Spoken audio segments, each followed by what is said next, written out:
มีแต่ปลาเด้อพี่น้องปลาเป็นประเภทปลาหน่อยปลาสอยปลาขาวปลากระเพียนที่เขาจะเต็งนะคะส่งขึ้นไปนครปักเส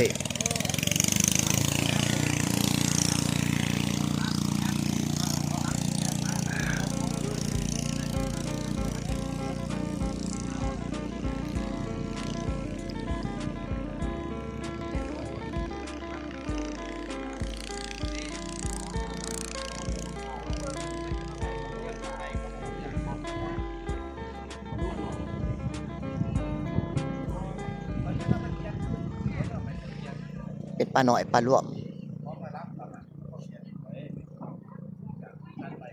ปลาสอยปลาปากปลาเปียนปลากระเพียนเอาไปใส่คุณเนี่ยพอลุกขันพอเสียขันซ้ามาตักใส่คุณเนี่ยคุณจะได้ไปใช้พวกคุณแบบว่าเด็กจะแบบนี้ได้กับตักกันโอ๊ตผมมีประโยชน์เท่าไรเนี่ย2 โล 4มันถึงอยู่200,000ตัวนั้นมื้อนี้อยู่ด้านเทิงก็มีปลาแขปลาเปลืองปลาเข่งเอาตัวใหม่มากคือเก่าว่าแค่เว้ยมาตีสไลด์หันซอยเนาะได้หันสถานที่นี้ก็คือบ้านนาคสังเมืองโขงแขงแก่ประซักพาพี่น้องมาเบิ่งข้าวปลามาขายแคนทาบ้านนาคสังวันนี้มาสิไลฟ์สำหรับป้ามื้อนี้ไลฟ์เด้อพี่น้องข้าวใส่เหือมา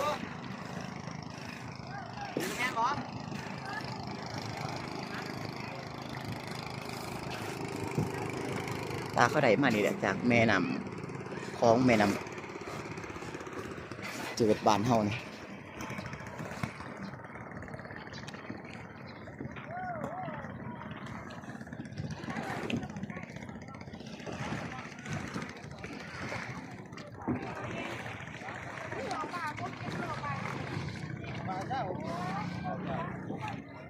ปลาเข่งปลาในปลาพอดปลาวา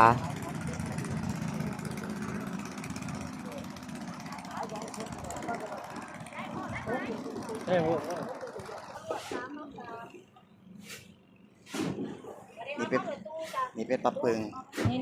ปลาเปิงปลาหูดำปลาเพชรแจวหอนแสบเลยพี่น้องใส่ไหมใส่ไหมแล้วอีกเท่านึง